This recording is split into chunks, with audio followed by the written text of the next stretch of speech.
90-footer. Here he goes. Deegan going down hard. Winter X Games was an idea that came about from really the beginning when X Games started. I think it was about 2000 is when they decided to go to the ice, and it was in Vermont. When people said they were gonna ride dirt bikes on the snow, I just laughed at them, and it sounded like the worst thing ever to me. I just remember them building a huge ice jump. It was always right around 100 to 110 feet, which was considerably bigger than the Summer X Games, so. When we went out, it was like me and Mike Jones, Clifford Adamte, like kind of the original guys, and everyone was kind of scared to hit it first because we thought you were just gonna sink when you land and crash. And we had tires. No one really knew what to do, so we just had tires with studs in them.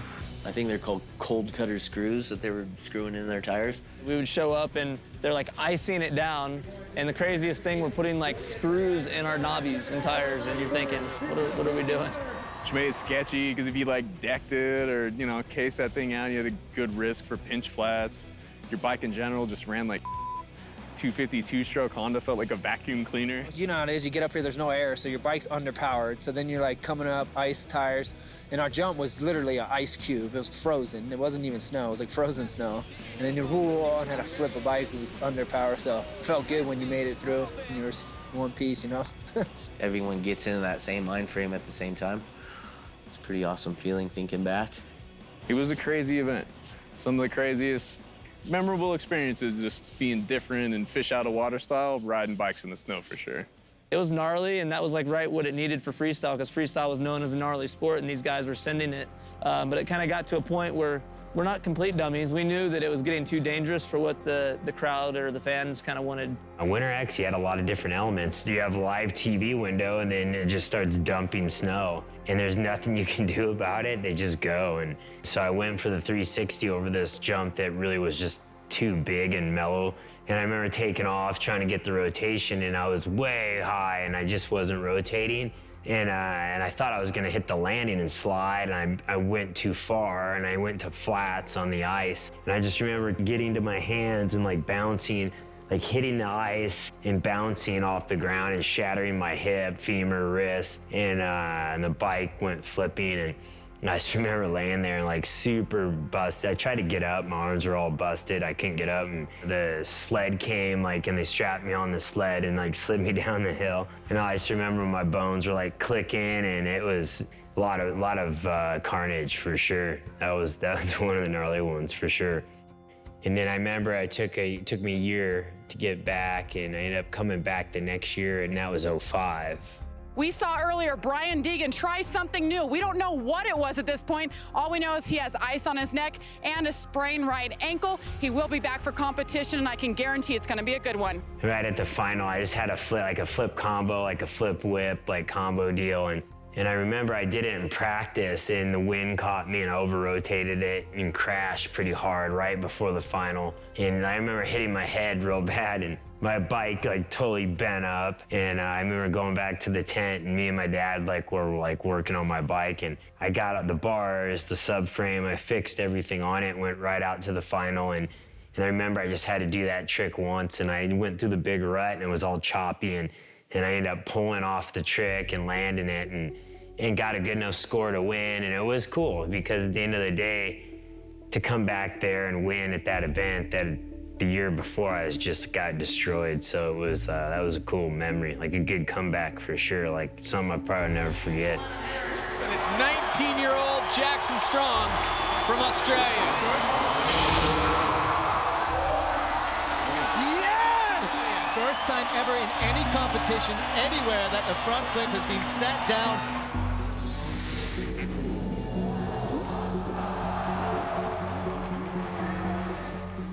If you're gonna go ride a dirt bike in the snow, I almost feel like you'd be better off on a snow bike or a snowmobile. I know Jackson gave it a run there at Timbersled Freestyle for Winter X Games a few years back. I thought he was actually gonna win the event. It was so close. If he would've just landed the trick, he would've won, which would've been crazy because he was so out of his element. I mean, that would've been like a snowmobile guy going to Summer X on dirt bikes and pulling a trick off and winning. You know, now it makes more sense Now they built tracks for these dirt bikes and you can do snow bikes. I think Jackson will figure it out, you know? I think he'll figure out how to do tricks on it and do flips and stuff.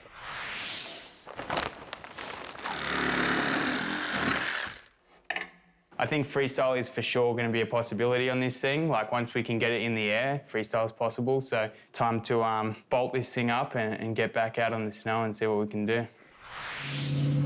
We had a 10-hour drive from California up to Salt Lake, and it started dumping snow like 3/4 of the way, so it took us like 15 hours all up to get here. It was gnarly, and then we were within 100 meters from the house we were staying, and I lost it around the corner. Boom, trailer, ramp, snowmobile, 2 bikes, Timbersleds, all in the ditch, and we had to wait until just leave everything into the morning to be able to pull it out. So crazy. Stuck, mate. 2-wheel drive van, not good. Whew, it's a big change from Lockhart, Australia in summer. We're just getting to Ethan Roberts' house in Salt Lake City. Ethan's one of those guys that's good at every single sport he does, so hopefully he'll be able to show us around the place and help us try and develop these things for freestyle motocross. This jacket's made for riding, so it's split at the front and back so you can sit still and it covers your legs. Yeah, that's meant for riding horses.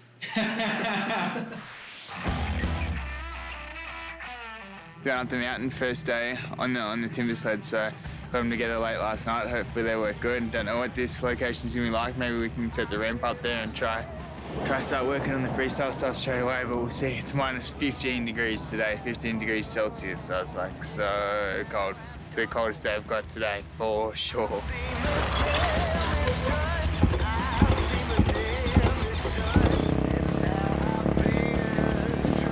Looks like we've got to go in here. Here's the tail. Here's the feet. Not unusual to see these things out here this time of year.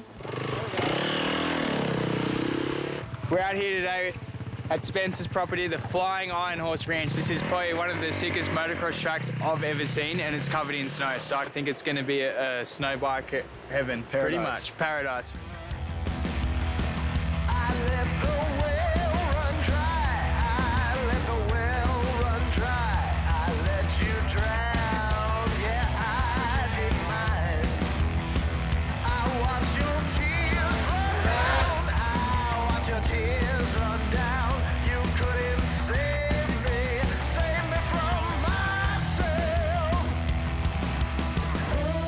Just went for the first rip on the Timbersled. The thing feels pretty sick. It's come like a fair way since I first rode the snow bike, so it's pretty good to see how they handle. The only thing for freestyle, I think we're really going to struggle with the track, you know, because it's so long. So I think we're going to have to figure out a way to get in someone's shed and try and cut it down and join the belt or do something. I don't even know how we're going to do that. That's going to be a mission. But today we'll just get out there and try and get used to losing the wheels. We rode the wheels off this thing.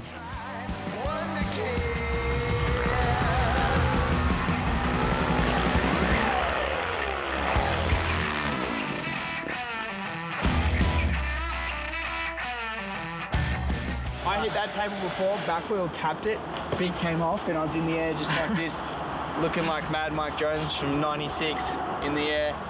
Classic. Well done, Mr. Jackson. Well done, Mr. Ethernet cable. I don't care what anyone says, it was the most fun I've ever had with my pants on. And that's saying something. And that's saying something. No, it's cool. It's so good to have you guys up here, so. Thanks for having us, Cole. Oh, you betcha.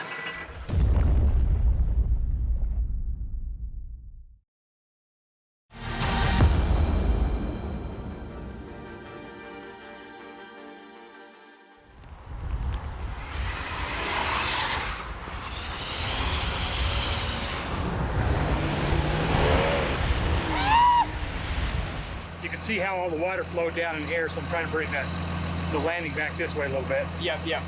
Property owner Steve Lusak has absolutely killed it this morning in the dozer, and we've got sort of a landing built, and we're just waiting for the thing to get covered in snow, and then we can get the bikes out and start sending it and see what these Timbersleds can do.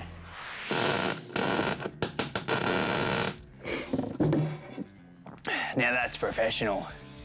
Whew. So today we came to Ethan's uncle's shop this morning, and we're going to take the ramp extension that we put on for the Timbersled. I probably got a little bit excited when we first built that one, so we're going to knock a little bit off it. It almost looks like you know what you're doing, though. That's the scary thing. Yeah, it's scary, isn't it? Alright, have you welded before? You made before?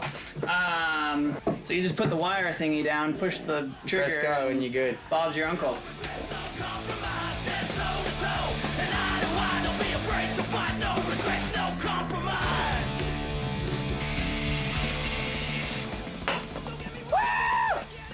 Got it, Ethan!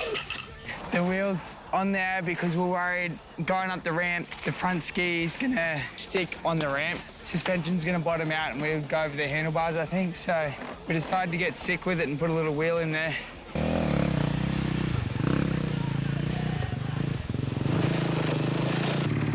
Man invented the wheel. Ready to do some work today, pal? Yep. You losing screws? Not as many as you.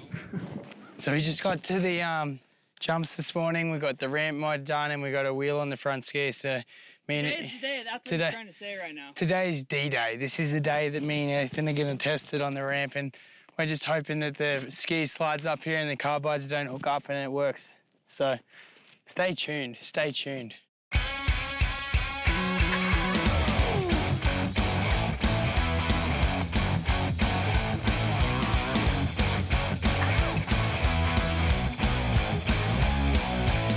Some things not like the others. Sweet thing never had a lover, but you confuse the other people walking as you go. Yeah. First time, everyone's a winner. 2 times, gotta be a sinner, don't you? Look like all... Steve ran over it with us, D51, and the fluffer back up, so hopefully that's what we needed to stop skidding the front end out. And I can't deny, you're gonna set me free, gonna make me sing, and I'm not alone, not on my own, had to let it go, so we can take it slow. 5, 4, 3, 2, 1. I want to give it a go. Yep, I thought you might. You're not one to watch.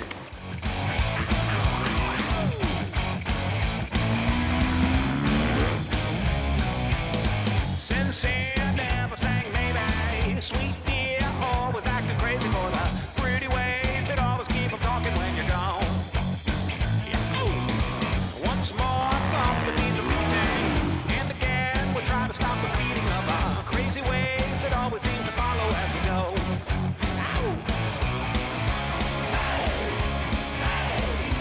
Yeah, I feel so alive, and I can't deny. Look at that. He landed on his seat, kicked it. That's a style point right there. Oh, yeah. Beautiful. Tip of the top. If I was judging, which I will be the judge, I'm sure, one day. So we can take it slow. 5, 4, 3, 2, 1, here we go.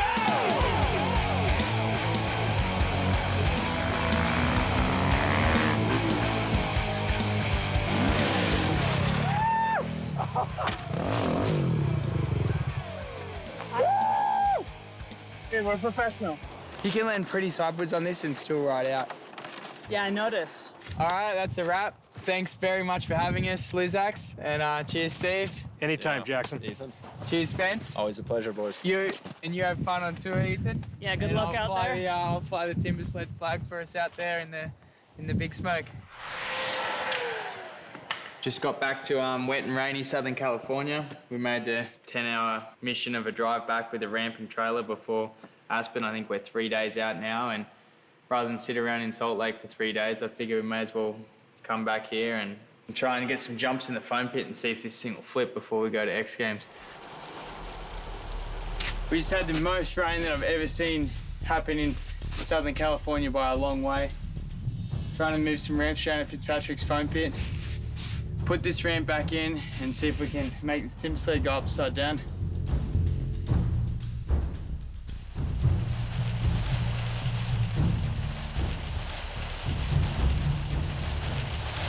Eventually, we're gonna make this happen. I'm not gonna stop here. We've come this far and we've pushed freestyle so far on this machine that we've got to get it upside down.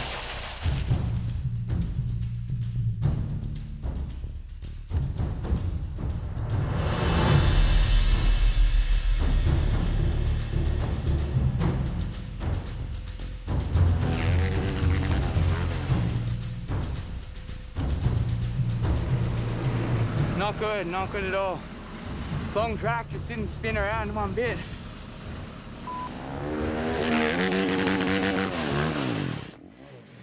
Back to the drawing board, let's go. Aspen put on a freestyle show for them, and then let's try a test with a shorter track and get the ideal setup for Timbersled Freestyle.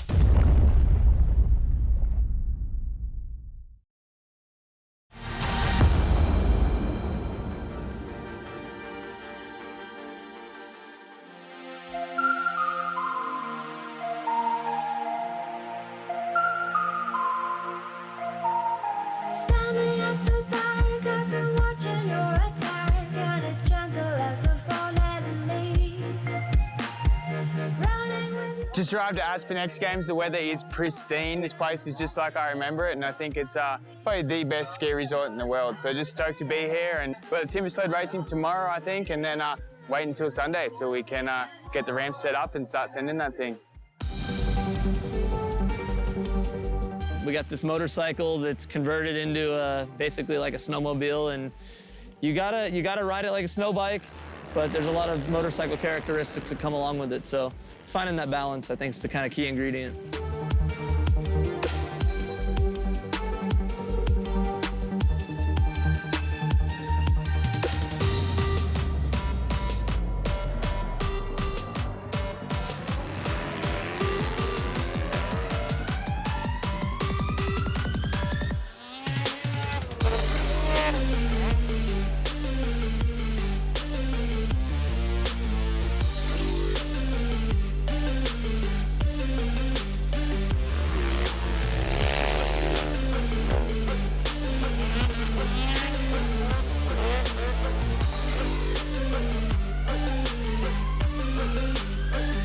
There's a lot of characteristics going from a dirt bike to this that you use, and there's also things that are completely opposite. You know, you have this massive track pushing you compared to a knobby, this ski that just pretty much grips a hold of anything. It is different. It is a dirt bike, but you do have to learn how to ride them a little bit. It's pretty cool to see how well they're working for racing as well as freestyle. So in the future, these things are going to be huge. Stoked, just got a few jumps in here at Aspen and ready to put on a bit of a show and show the world that freestyle is going to be possible on snow bikes in 2018. Woo!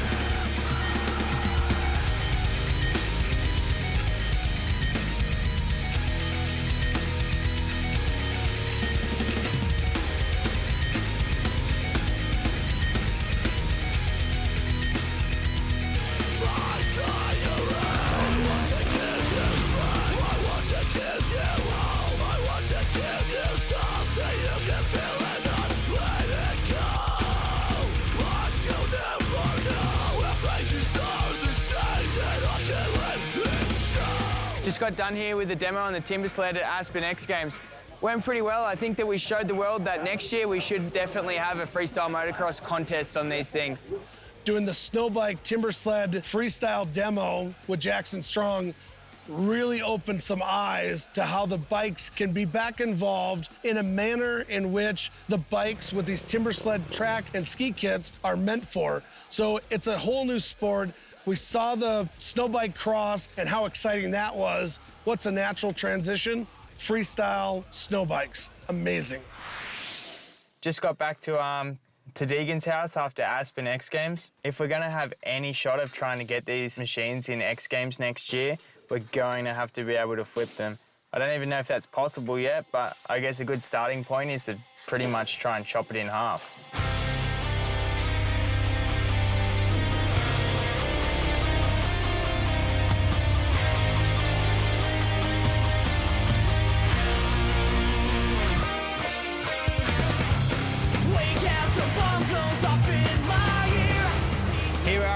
I got to thank the mountain immensely for their hospitality. Overnight, Scotty and the boys in the snowcat pushed up a massive landing, and we've got the shortened track that we've been building in Deegan's shop for the last couple of weeks. So it's D-Day.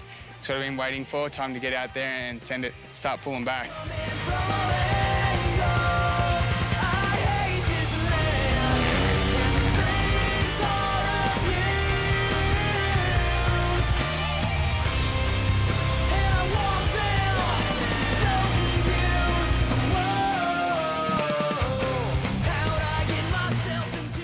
Overall, the new Timbersled design worked really well, and we stomped a flip and showed that this event's ready for Aspen X Games in 2018, so I'm stoked. Really looking forward to developing the track a little bit more and getting out there and having some more fun in the snow.